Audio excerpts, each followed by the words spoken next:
What's going on, guys? My name is Leafy. I'm back with another video. Got 2 uploads in this week. I wanted to make sure, I can cover the UFC 6 news and let that kind of go by and then cover the UFC 2. No.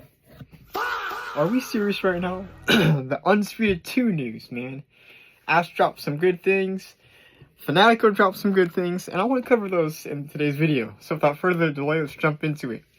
So, Ash, a big thing he said as to, why they aren't really updating Undisputed anymore, or the current Undisputed, is because that game was built on a foundation that he started from his living room with his brothers and tried to move that into a really big studio. Obviously, that foundation was probably made during the pandemic, had a lot of beginner mistakes, and then they were trying to change all that stuff, trying to adapt it with the new times, with the new studio. I had no clue that it just started out of his home and he tried to move it into his studio. Honestly, after hearing that, no wonder there's issues with Undisputed 1, Something else that he dropped was there's now going to be EA, 2K, and Rockstar devs working on the sequel. Which, it's perfect for me, because you got Rockstar. They're really well known for their great physics on Grand Theft Auto 4. 2K is produced, NBA 2K, WWE 2K. I mean, I could go on about the 2K series. It's super fire. And then EA, they got NBA Live, Need for Speed. They were publishing Rock Band for Harmonix during Rock Band 3. Fight Night's a huge one. So, yeah, I think we're going to be back. I think Undisputed 1 was better than Fight Night Champion. I know a lot of you guys probably don't agree with me on that. You guys probably think, oh, Fight Night Champion blows out the water. What are you talking about, Leafy? But when we compare it with the grounded feel of boxing, I would take Undisputed over Fight Night Champion, Fight Night Champion wins in the graphics department, in the physics department, and the footwork responsiveness, but everything else goes to Undisputed. They had a better blocking system. At least you can block high and choose to block low. Not like the pump block. That was so annoying when I played Fight Night Champion. You had to pump the block button to change the block. Obviously, head movement goes back to Fight Night Champion as well. Undisputed is pretty stiff. So, yeah, I think STI did okay for a first game. They outdid Fight Night Champion. Come on. I see people wishing, EA, please make a new boxing game. Hell no, dude. They're gonna put a battle pass in that bullshit. I'm not trying to be disrespectful, but EA's putting emojis into UFC 6, and they're calling the alter egos skins, which I'm not gonna go into that. You can watch my rant video while I was on the couch, just ranting about UFC 6. Fanatico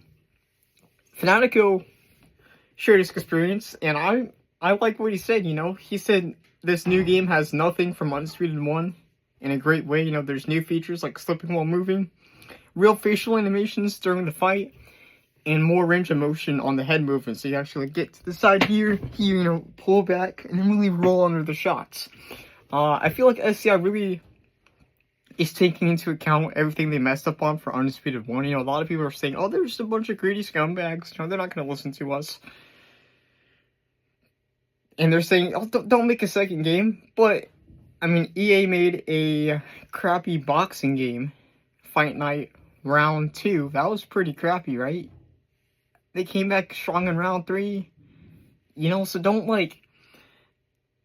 tell these devs to, not make another game ever again, because they obviously care about boxing. I know, yes, they don't have all the simulation stuff down.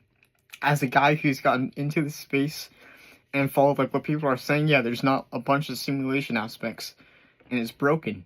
But SDI is the only company making a boxing game nowadays, Not talking about the indie stuff like Claimer Uncut, Jeff Dev, who's working on Bruisers 2D, but I'm talking about licensed boxing games, like Tyson Fury, Muhammad Ali, Joe Frazier, Jack Dempsey, all those guys. Getting those guys into a game is just crazy. But yeah, I'm looking forward to Undisputed 2, man. They've got a bigger team, a bigger budget, a more capable engine, although Unity doesn't seem all that bad considering what I've seen with Claimer Uncut, and then I've seen other indie games like basketball games made in it, soccer games made in it, football games. So, hey, if it really was the engine, I'll be surprised. And you know, I hope they don't call it Undisputed 2. You know, because Undisputed's got like a bad taste in people's mouths. Call it ESBC. You know, we showed that footage of ESBC when Ash was talking to us. Call it ESBC. Stick with the original vision. Give us everything that we wanted. And just make it a great game. So yeah, overall, I'm hyped for Undisputed 2.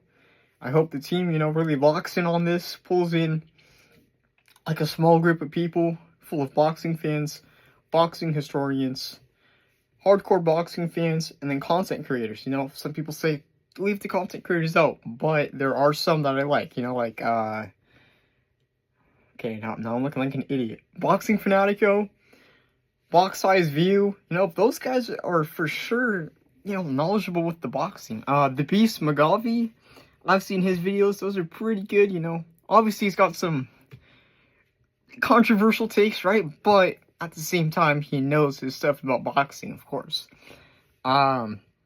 Poetic Drink to You, you know, another guy in the community, he knows how to box. Pull him in. Man, you got those indie developers, Claimer Uncut, Love Seat Shoddy, Jev Dev. You know, just pulling people from the community that care about boxing. Keep those boxers really close. Keep Bud in there. Keep Teofimo Lopez in there. You know, just get it right. Get all the boxers in there that are willing to participate, willing to contribute to the overall feel of the game and Ash's vision, which is, you know, realism. Making sure the fundamentals are down first, then expand upon that base. So, alright, I'm signing out. I hope you're all having a great day. If you're not, keep your head up, keep your chin up. Light's always at the end of the tunnel. Peace.